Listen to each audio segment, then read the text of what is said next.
Morning friends, welcome back to our channel Srileha vlogs. Today news పేపర్లోని top headlines చూసేద్దాం.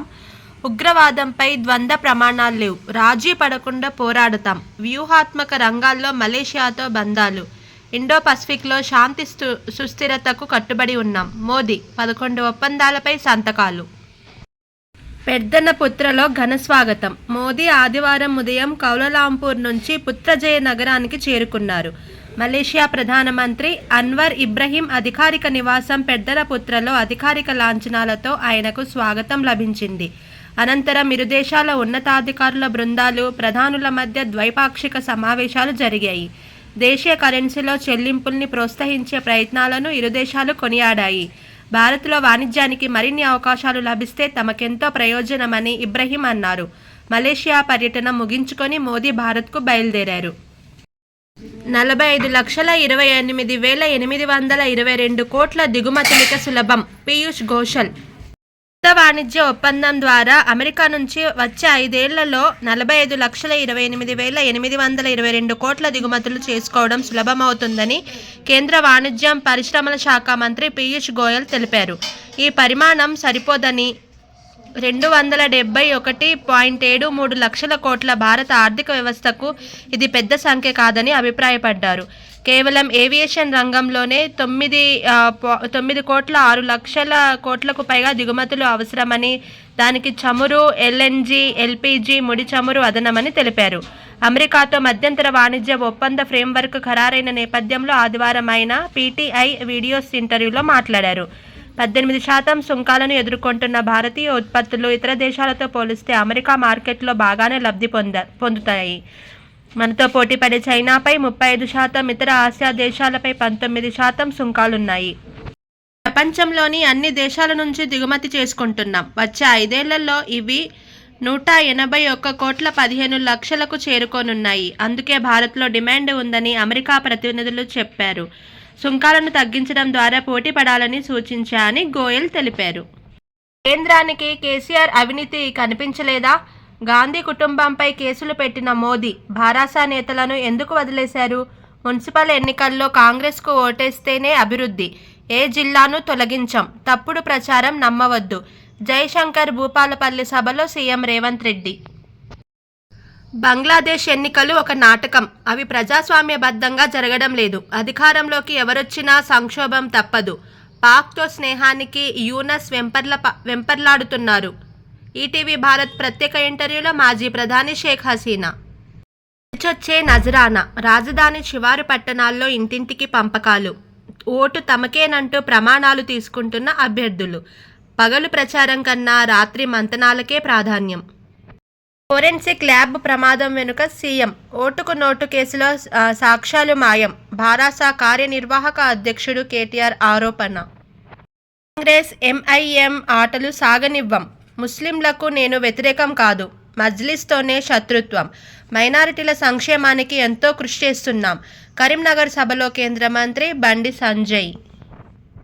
మే 3న neat, NTA దేశవ్యాప్తంగా MBBS, BDS, ఇతర వైద్య కోర్సుల్లో ప్రవేశాల కోసం నిర్వహించే నీట్ యూజీ 2026ను మే 3న నిర్వహించనున్నట్లు నేషనల్ టెస్టింగ్ ఏజెన్సీ ఎన్టీఏ ఆదివారం ప్రకటించింది. రిజిస్ట్రేషన్ ప్రక్రియ కూడా ప్రారంభిస్తున్నట్లు వెల్లడించింది. ఫిబ్రవరి 8 నుంచి మార్చి 8 రాత్రి 9 గంటల వరకు ఆన్లైన్లో దరఖాస్తు చేసుకునేందుకు అవకాశం కల్పించింది. మే 3న మధ్యాహ్నం 2 నుంచి సాయంత్రం 5 గంటల వరకు కొనసాగే ఈ పరీక్ష తెలుగు, ఆంగ్ల మాధ్యమాలతో పాటు మొత్తం 13 భాషల్లో నిర్వహించనున్నారు. పరీక్ష కేంద్రాలు తదితర వివరాలను త్వరలో తెలియజేస్తామని ఎన్టీఏ స్పష్టం చేసింది.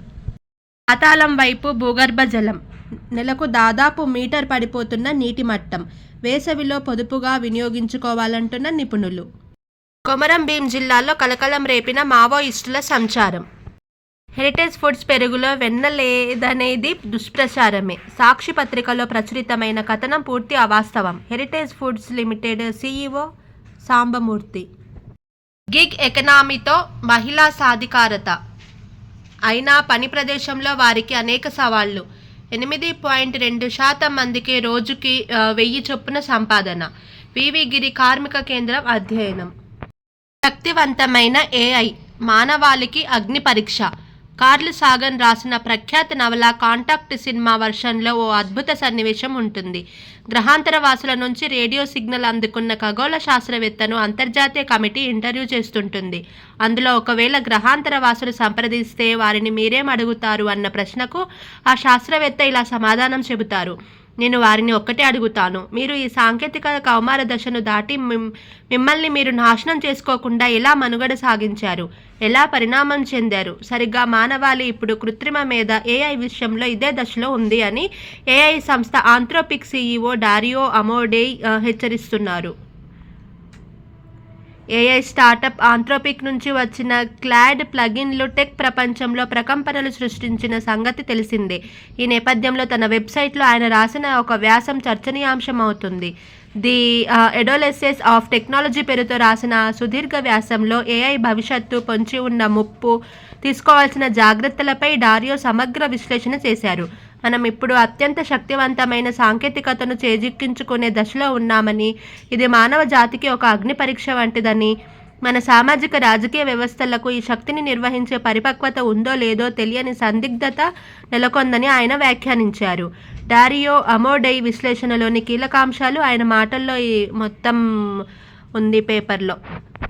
మరుక్షణం అప్రమత్తం. అగ్ని ప్రమాదాల నివారణకు ఈఎంఎస్ గోవాలో అమలు, హైదరాబాద్లో ప్రవేశపెట్టే యోచన. నగరంలో జరిగిన అగ్ని ప్రమాదాలు చూడండి. 2020, 2023, 2021లో, 2024లో, 2022లో, 2025లో ఎన్ని అగ్ని ప్రమాదాలు జరిగాయని ఇచ్చారు. పారిశుద్ధ్య కార్మికుడు నిజాయితీలో కుబేరుడు. చెత్తలో దొరికిన 20 సవర్ల బంగారం, కిలో వెండి అప్పగింత. తమిళనాడులో ఓ పారిశుద్ధ్య కార్మికుడు చెత్తలో దొరికిన 20 సవర్ల అంటే 160 గ్రాముల బంగారు నగలు, కిలో వెండి వస్తువులను పోలీసులకు అప్పగించి నిజాయితీ చాటుకున్నారు. తిరువారూర్ మున్సిపాలిటీలో దురై అనే వ్యక్తి పారిశుద్ధ్య కార్మికుడుగా పనిచేస్తున్నారు. ఈయన ఆదివారం ఉదయం విధుల్లో ఉండగా చెత్తలో ఓ బ్యాగు కనిపించింది. తెరిచి చూడగా బంగారు నగలు, వెండి వస్తువులు ఉన్నాయి. వెంటనే వాటిని తిరువారూర్ నగర పోలీస్ స్టేషన్లో అప్పగించారు. పోలీసులు దర్యాప్తు చేపట్టగా చెన్నైకి చెందిన రాధాకృష్ణన్ కుటుంబం తిరువారూర్ జిల్లా తిరుత్తురైపుండిలోని బంధువు ఇంట్లో శుభకార్యానికి వచ్చింది. అప్పుడు వెంట తీసుకొచ్చిన 20 సవర్ల బంగారు నగలు, కిలో వెండి వస్తువులు ఉన్న బ్యాగును వారు పోగొట్టుకున్నారు. దీనిపై తిరువారూర్ నగర పోలీస్ స్టేషన్లో ఫిర్యాదు చేశారు. ఈ నేపథ్యంలో పోలీసులు రాధాకృష్ణన్ కుటుంబాన్ని స్టేషన్కు పిలిపించి కార్మికుడు దురై చేతుల మీదుగా ఆ నగలను అప్పగించారు. పోయాయనుకున్న పెళ్లి నగలు దొరకడంతో రాధాకృష్ణన్ కుటుంబ సభ్యులు ఆనందంతో కన్నీటి పర్యంతమయ్యారు. ఫోన్ నెంబర్ వైవి సుబ్బారెడ్డిదే. కల్తీ నెయ్యి నేరం కోసం చిన్నప్ప వాడిన నెంబర్ అదే. వైబీ లోక్సభ సభ్యుడిగా ఉన్నప్పుడు అధికారిక లెటర్ హెడ్లో 9542419999 నెంబర్. లంచాల వసూళ్ల కోసం కాల్ చేసింది చిన్నప్పనే. చేయించిందెవరో సిట్కు తెలియలేదా? అకౌంటింగ్పై రిటర్నింగ్ అధికారిదే తుది నిర్ణయం. అభ్యర్థి లేదా ఏజెంట్ దరఖాస్తు చేసుకుంటే పరిశీలించాలి. రాష్ట్ర ఎన్నికల సంఘం మార్గదర్శకాలు. ఒక్క ఓటు చేజారకుండా నేడు రేపు హోరాహోరీ యత్నాలు. మంత్రులు, ఎమ్మెల్యేలు, ఎమ్మెల్సీల పనితీరుకు అగ్ని పరీక్ష. విజయాలే గుర్తింపునకు ప్రామాణికమని పార్టీ హెచ్చరిక. మున్సిపల్స్లో గెలిపే లక్ష్యంగా పనిచేయాలి. మంత్రులతో సీఎం సమీక్ష. మెజార్టీ స్థానాలపై గులాబీ గురి. చిన్న పురపాలికలపై ప్రత్యేక దృష్టి. ఓటర్లను పోలింగ్ బూత్ వరకు తీసుకొచ్చేలా స్థానిక నేతలకు బాధ్యతలు. గ్యారంటీల అమలులో కాంగ్రెస్ విఫలమైందని విస్తృత ప్రచారం. బస్సెక్కి వస్తావో బండెక్కి వస్తావో, ఖర్చులకు మేం రెడీ. ఓటర్లకు అభ్యర్థుల విన్నపాలు. సిద్దిపేట జిల్లాలో పెద్ద పులి హల్చల్. 6 పశువులను చంపిన మృగము. నేరం చేస్తారు, దుస్తులు మారుస్తూ ఏమారుస్తారు. పోలీసులకు చిక్కకుండా ఆడ మగ దొంగల ఎత్తుగడలు. ఇటీవల హైదరాబాద్ పార్షిగూడలోని ఓ ఇంట్లో చోరీ జరిగింది. దర్యాప్తుల భాగంగా పోలీసులు 500 సీసీ కెమెరాల ఫుటేజ్ని పరిశీలించారు. ఎక్కడ ఆధారం దొరకలేదు. ఒక మహిళ గంటల వ్యవధిలో చీర, జీన్స్, నైటీ ధరించినట్లు గుర్తించారు. అనంతరం అదుపులోనికి తీసుకుని ప్రశ్నించారు. దొంగతనం తర్వాత పోలీసుల దృష్టి మార్చేందుకు దుస్తులు మార్చుకుంటానంటూ నిందితురాలు అంగీకరించినట్లు పోలీసులు వెల్లడించారు.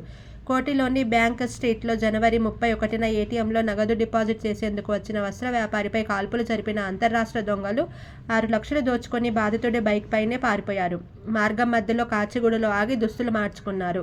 సాయంత్రం చంద్రయానగుట్టలో కొత్త దుస్తులు కొనుగోలు చేశారు. వాటిని ధరించి దర్జాగా ఉత్తరప్రదేశ్లోని సొంతూరుకు వెళ్ళిపోయారు. కేసు ఆబ్జెక్టులు ఎఫ్ఎస్ఎల్లో లేవు. 2021లోనే కోర్టుకు తిరిగి అప్పగించాం. పంజాగుట్ట కేసులోనే ఇప్పటికే 129 నివేదికలు సమర్పించాం. టీజీఎఫ్ఎస్ఎల్ డైరెక్టర్. నేటి పేపర్లోని మనకు కావాల్సిన టాప్ హెడ్లైన్స్. ఇలాంటి డైలీ అప్డేట్స్ కోసం నా ఛానల్ని సబ్స్క్రైబ్ చేయండి. Thanks for watching. బాయ్.